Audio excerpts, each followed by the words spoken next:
La catedral, de fet, és l'edifici que Weimara és un edifici que es comença en el segle XIV i segurament s'acaba entrat al segle XV, però inicialment era l'antiga mesquita, la mesquita major, perquè a Ciutadella n'hi havia més d'una, que era la mesquita major de l'època islàmica.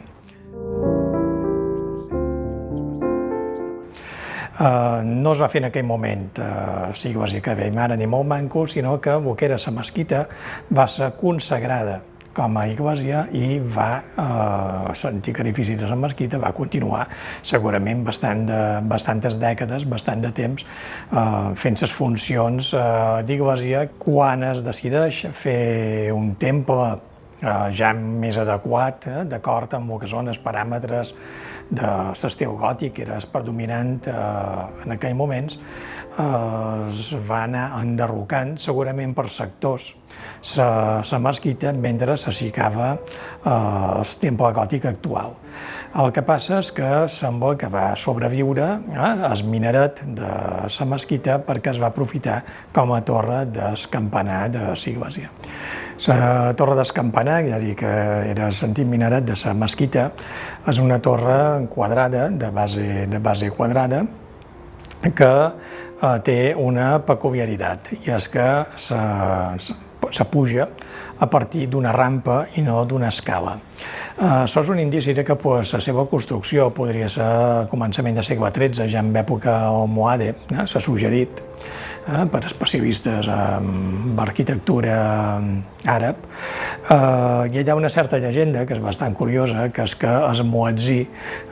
pujava en el campanar colgant damunt un ase petit. Bé, les dimensions del pas, de pujar per aquesta rampa, són molt estretes i evidentment no dona perquè un animal pugi, però sí que s'ha contat moltes vegades aquesta certa llegenda. Sí que el muetzí pujava a dalt la torre, que antes devia estar simplement una forma de terrassa per fer la crida a les oracions d'acord als preceptes de la religió islàmica,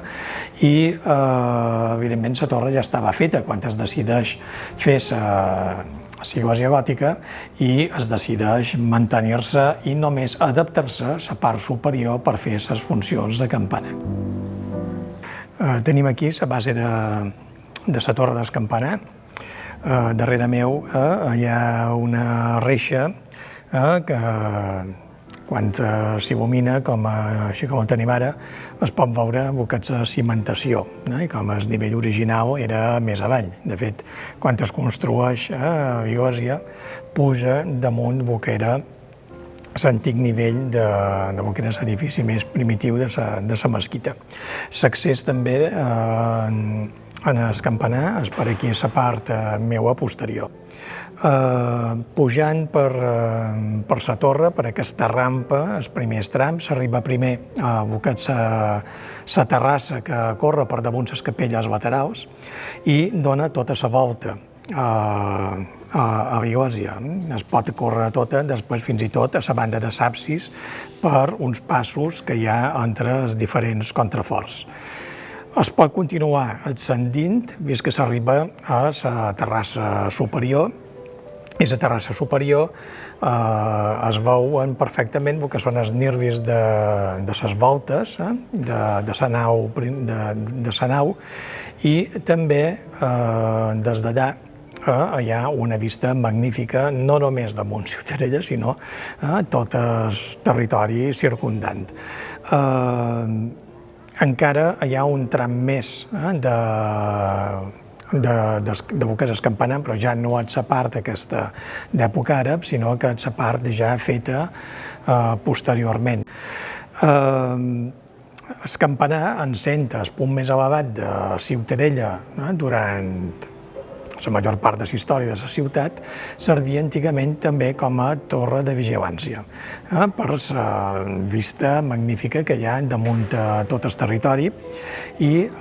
té una comunicació visual amb la torre de Sant Nicolau a l'entrada del port i també la Tabada de Bajolí,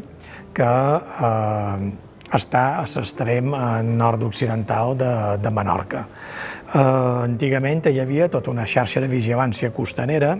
tota una sèrie de talars, algunes en torre, altres eren simplement punts de vigilància on hi havia un talaer, però que cobrien tota la costa menorquina, i